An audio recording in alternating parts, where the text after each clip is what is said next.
तो सभी जिंदा दिल भाई बहनों को आपके अपने आपके चहेते स्वामी जोगेंद्र योगाचार्य की सादर नमस्ते। उम्मीद करता हूं कि मेरे सभी जिंदा दिल भाई बहन एकदम शानदार और स्वास्थ्य से भरा हुआ अपने जीवन को जी रहे होंगे। और प्रिय बंधुओं, कई भाई बहनों के मन में सवाल है कि कोरोना तो चला गया है, और वास्तव में अब चला भी गया है कि कोरोना तो चला गया, लेकिन फिर भी जो जीवन है वो सामान्य नहीं हो पा रहा है। बहुत सारी प्रॉब्लम्स हमारे शरीर में हैं, हमारे दिमाग में हैं, बहुत सारे सवाल मन में उठ रहे हैं। अब क्या करें, कैसे हम नॉर्मल अपने लाइफ को फिर से उसी प्रकार से जी सकें। तो प्रिय बंधुओं, जिन भाई बहनों को कोरोना हुआ था, उनको अब शरीर में जो एहसास है कि जैसे भूख ना लगना, अंदर फीवर सा महसूस होना, शरीर टूटा टूटा हुआ महसूस होना, डिहाइड्रेशन होना, सांस लेने में तकलीफ होना, इस प्रकार की बहुत सारी दिक्कतें शरीर में आ रही होंगी। इस समय आप महसूस कर रहे होंगे, और ये बहुत सारे भाई बहनों की प्रॉब्लम है। तो प्रिय बंधुओं, मैं आपसे छोटी छोटी सी कुछ चीजें शेयर करना चाहूंगा, और ईश्वर से प्रार्थना करता हूं कि जल्दी से आप पूर्ण स्वास्थ्य को प्राप्त करके अपने जीवन की उसी ट्रैक पे आ जाएं जिस पे पहले थे। तो प्रिय बंधुओं, शरीर टूटा टूटा महसूस होना, श्वास अच्छी प्रकार से न आना, लेकिन नो डाउट इसमें कि लंग्स तो जो है प्रभावित हुए हैं कोविड में, कोरोना में फेफड़ों पर बहुत ज्यादा प्रभाव होता है, तो उस कारण से बाद में दिखते भी रह जाते हैं। लेकिन जहां तक मैं समझ पाया हूं कि एक जो भय, एक जो डर हमारे मन में उसके कारण बैठ गया है, वो हमें उस चीज से ऊपर नहीं उठने दे पा रहा है। चलिए, इस विषय में भी हम आगे चर्चा करेंगे आराम से। लेकिन अभी के लिए मैं एक निवेदन आपसे करना चाहूंगा कि जो मेडिसिन हम उस टाइम पर ले रहे थे, वो चाहे एंटीबायोटिक्स हमने ली, तो धीरे धीरे डॉक्टर से सलाह करके बात करके वो एंटीबायोटिक्स बाद में नहीं लेनी है आपको। ठीक होने के बाद में ज्यादा लंबे समय तक एंटीबायोटिक मेडिसिन का सेवन नहीं करना चाहिए, वो बहुत ज्यादा नुकसान हमारे शरीर में करते हैं। स्टेरॉइड नहीं लेनी है लंबे समय तक। और दूसरा और सबसे बड़ी बात है, जो खून को पतला करने वाली कोई भी मेडिसिन आपको दी गई, वो भी आपको लंबे समय तक उसका सेवन नहीं करना। अपने डॉक्टर से सलाह करके उसको धीरे धीरे बंद करिए, अवॉइड कर दीजिए, अन्यथा बहुत ज्यादा नुकसान हमारे शरीर में हो जाएगा। तो ये तो थी बात मेडिसिन की। और धीरे धीरे फिर हम जो है ना सामान्य अपने जीवन की तरफ आए, और विशेष रूप से अपने खान पान का आप ध्यान रखेंगे कि सबसे पहली जो कोशिश है वो ये करेंगे कि भाई हमेशा सात्विक और ताजी पदार्थों का आप सेवन करें। घर में रोटी सब्जी बनी है तो ताजी ही खाएं, बासी आप रोटी सब्जी का सेवन ना करें। ताजी रोटी सब्जी जो है ना आप हमेशा जिस समय खाएं उसी समय बनवा करके आप उसका सेवन करेंगे। और बहुत ज्यादा पेट भर के नहीं खाना, ठूसना नहीं है कि इतने दिनों से कुछ खाया नहीं था तो अब मिला है अब खा लेना। थोड़ा थोड़ा खाना, थोड़ी सी भूख रह जाए। आयुर्वेद कहता है कि अगर 4 रोटियों की भूख है तो आपको 3 रोटी खानी चाहिए, अन्यथा 2 रोटी खाइए। इससे आपका स्वास्थ्य जो है ना वो लंबे समय तक बना रहेगा। तो एक तो भोजन का ध्यान रखना है। दूसरा, मैक्सिमम से मैक्सिमम आपको कोशिश करनी है कि फ्रूट्स और वेजिटेबल्स कच्चे स्वरूप में सेवन करनी है। जिस स्वरूप में ईश्वर ने आपको वो दी है, उसी स्वरूप में आप उनका सेवन करेंगे। तो कच्चे स्वरूप में फ्रूट्स और वेजिटेबल्स का आपको सेवन करना है। सैलेड ज्यादा से ज्यादा खानी है, कहने का मतलब फल को ज्यादा से ज्यादा सेवन करिए, लेकिन उसको भी पेट में ठूसना नहीं है। आपको एहसास लगे कि अब पेट भर गया तो उसी समय रुक जाइए, ठीक है। फिर चाहे 2 घंटे बाद दोबारा खा लें, लेकिन पेट को भरना नहीं है, ठूसना नहीं है, ठीक है। तो ये तो थी बात खाने पीने की। लिक्विड ज्यादा से ज्यादा आप सेवन करेंगे। दिन में कम से कम 3 लीटर पानी जरूर आप सेवन करें, या जूस आप पी रहे हैं तो वो सब लिक्विड में आ गया तो 3 लीटर करीब करीब आप जरूर सेवन करें। 3 से 4 लीटर भी आप उसका सेवन कर सकते हो। लिक्विड की मात्रा ज्यादा से ज्यादा आपके भोजन में, आपकी दिनचर्या में शामिल होनी चाहिए। इससे आपके शरीर में एनर्जी लेवल जो है वो बढ़ने लग जाएगा। तो ये तो थी बात भोजन की, प्रिय बंधु। दूसरा, नींद बहुत जरूरी है। निंद्रा बहुत जरूरी है आपके लिए। तो रात्रि को समय से अपने बिस्तर पर जाएं। बिस्तर पर जाने से कम 1 घंटा पहले, नहीं तो 2 घंटे पहले अपने कोई भी इलेक्ट्रिक डिवाइस है उसको अपने से दूर कर दीजिए, बंद कर दीजिए। वो चाहे फोन है, चाहे टीवी है, चाहे जो भी है, 1 से 2 घंटा पहले उसको अपने से दूर कर दीजिए, और रात्रि को सोने के लिए आप चले जाइए। रात्रि को समय से यदि आप सोएंगे तो नींद पूरी होगी तो आपकी आधी समस्याएं तो वैसे ही खत्म हो जाएंगी। तो निंद्रा बहुत अत्यंत अनिवार्य है।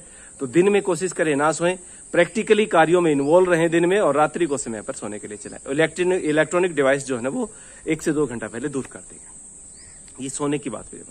दूसरा, सुबह उठते ही अपने नित्य कर्म से निवृत्त होकर के, अपने शौच आदि से फ्री होकर के फिर व्यायाम जरूर करना है। कम से कम आधा घंटा हार्ड एक्सरसाइजेज जरूर करनी है, पसीना निकले आपके शरीर से, वो व्यायाम आप जरूर करें।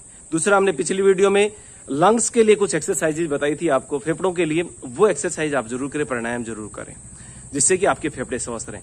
क्योंकि कई बार होता क्या है कोरोना में कि हमारे लंग्स में सूजन रह जाती है और वो फिर थोड़े सिकुड़ने लग जाते हैं। पहले फूलते हैं, फिर वो सिकुड़ने शुरू हो जाते हैं।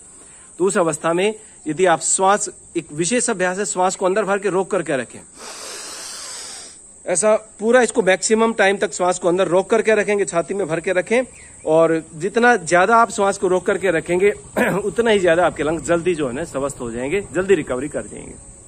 तो यह अभ्यास बहुत जरूरी है। तो कम से कम आधा घंटा हार्ड एक्सरसाइज मैंने बात की, पसीना जिससे आए आपके शरीर में, और उसके बाद 10 से 15 मिनट आप मेडिटेशन करें, आप योग निंद्रा करें। मेडिटेशन के, ध्यान के अलग अलग तरीके आप सब करते भी होंगे पहले से, कोई किसी संस्था से जुड़ा हुआ, कोई किसी संस्था से, सबके अलग अलग तरीके, जो भी जिस तरीके से करता है वो उसी तरीके से आप करिए उसको। लेकिन 10 से 15 मिनट मन को शांत करने का अभ्यास जरूर करेंगे। योग निंद्रा करें, मेडिटेशन करें, ध्यान करें, जो भी आपको अच्छा लगे वो आप कर सकते हैं। तो ये तो थी बात व्यायाम और खान पान की या निंद्रा की। लेकिन सबसे बड़ी बात प्रिय बंधुओं, कोरोना के बाद जो समस्या आ रही है वो एंजाइटी की आ रही है, ओवर थिंकिंग की आ रही है। हम मेंटली जो है ना बहुत ज्यादा डिस्टर्ब हो रहे हैं। मैं नहीं कह रहा हूं कि आप मेंटल हो रहे हैं, मैं कह रहा हूं कि आप मेंटली डिस्टर्ब हो रहे हैं, आप डिप्रेशन की तरफ जा रहे हैं। तो उस चीज को दूर करने के लिए पहला तो निंद्रा बहुत जरूरी है, कि समय पर सोना, समय पर उठना, व्यायाम करना, ये बहुत जरूरी है। और इसके अलावा जो सबसे जरूरी है प्रिय बंधुओं, जिन चीजों से, जिन साथियों से, जिन सहेलियों से आप कट गए थे कोविड के दौरान, दूर हो गए थे, उनसे फिर से जुड़ जाइए। दिन में कम से कम 5 से 6-7 दोस्तों के साथ, अपनी सहेलियों के साथ आप जरूर बात करें। इससे बड़ी कोई दवाई नहीं है कोरोना के डिप्रेशन से उभरने के लिए, इससे बड़ी कोई दवाई नहीं है। और इससे सिर्फ कोविड की बात नहीं कर रहा हूं मैं, जीवन में हर दुख का समाधान, हर समस्या का समाधान जो हमारे मित्रों के पास है, जो आपकी सहेलियों के पास है, वो किसी के पास नहीं है। तो प्रिय बंधुओं, जो दूरियां इस दौरान बन गई थी उनको फिर से जोड़िए और अपने मित्रों से मिलिए, अपने मित्रों से बात कीजिए, अपने सहेलियों से मिलिए, अपनी सहेलियों से बात कीजिए, और फिर से आपका जीवन जो है ना, आप देखेंगे ऐसे चुटकियों में पता नहीं कब सामान्य हो जाएगा। तो एक तो अपने मित्रों से और सहेलियों से मिलना शुरू कर दीजिए, उनसे बात करना शुरू कर दीजिए, खूब ठहाके लगाइए, खूब हंसिए जैसे पहले आप करते थे, और हंसते हंसते ऐसे जीवन सामान्य हो जाएगा, आपको पता है, छू हो जाएगा, ऐसे छू हो जाएगा आपका डिप्रेशन सारा, आपका स्ट्रेस सारा, आपका तनाव सब गायब हो जाएगा, आपको पता भी नहीं चलेगा। तो एक तो ये काम सबसे ज्यादा जरूरी है, सब दवाइयों से बढ़ करके है, कोई चीज काम नहीं कर सकती इस थेरेपी के सामने, ये जरूर ध्यान रखेंगे। दूसरा, मैं आपसे एक निवेदन कर रहा हूं कि बिस्तर पर पड़े पड़े बहुत दिन हो गए, कमरे के अंदर घुटे घुटे बहुत दिन हो गए। अब उठिए और बाहर निकलिए, अपने जीवन को जीने का प्रयास कीजिए, पूरी जिंदादिली के साथ अपने अपने कार्यों में सामर्थ्य के साथ जुट जाइए और पूरे जी जान से उसी में इन्वॉल्व हो जाए, पूरा ऐसा पैशन हो जाए कि जैसे 2 जगह के पानी को मिला दिया जाए तो उसको दुनिया की कोई ताकत अलग नहीं कर सकती। इसी प्रकार से आप अपने कार्य से, अपने बिजनेस से, अपने व्यवसाय से, अपनी जॉब से इतना प्रेम कीजिए, इतना पैशन भर दीजिए अंदर कि आप और आपका जो व्यवसाय है, आपका जो जॉब है, वो इतनी मिल जाए, इतनी घुट जाए कि दुनिया की कोई ताकत उनको अलग ना कर पाए। मतलब पैशन हो जाए, पूरा जुनून मन में पागलपन आ जाए कि बस दिन रात वही दिखे आपको, और उठिए, मैं कहता हूं कि एक कदम आगे बढ़ाइए और जीवन को आनंद से जिए।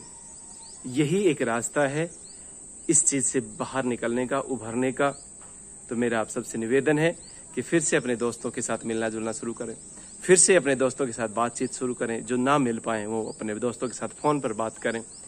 और हाँ, एक और अंतिम बात, जो हम सोशल मीडिया पर, यूट्यूब पर, व्हाट्सएप पर, फेसबुक पर जो भी हम ये कोविड से संबंधित जो न्यूज़ देखते हैं, जो नेगेटिविटी की जो जितनी भी खबरें हम सुनते हैं, जितनी वीडियोस हम देखते हैं, वो सबसे ज्यादा खतरनाक हमारे लिए। एक तो इस आपसे निवेदन है कि इसको बंद कर दीजिए, इसको बंद कर दीजिए प्लीज। मेरा आपसे निवेदन, ये सबसे खतरनाक बीमारी है, क्योंकि नेगेटिव थॉट्स आपको बार बार परेशान करेंगे, आपको बार बार बीमार करेंगे। और ये तो शोध हुआ इसके ऊपर तो बहुत बड़ा, कि जो व्यक्ति पॉजिटिव थॉट्स वाले होते हैं, जो व्यक्ति सकारात्मक विचारधारा से जुड़े रहते हैं, उनकी आयु सामान्य व्यक्तियों से 10 से 15 साल बड़ी होती है। ये रिसर्च की बात कर रहा हूं मैं, शोध की बात कर रहा हूं। तो इसीलिए हमेशा हंसते रहें, मुस्कुराते रहें, खिलखिलाते रहें। एक भी पल आपका व्यर्थ ना जाए, एक भी पल, सिंगल एक भी क्षण आपका व्यर्थ न जाने पाए। ये मेरे प्रिय बंधु आप सबसे निवेदन है, हर पल को आनंद से जिए, पूरी खुशी के साथ, पूरे मगन होकर के, तो व्यस्त रहें, मस्त रहें और स्वस्थ रहें। इन्हीं शब्दों के साथ आप सभी प्रिय बंधुओं का बहुत बहुत धन्यवाद, धन्यवाद, धन्यवाद।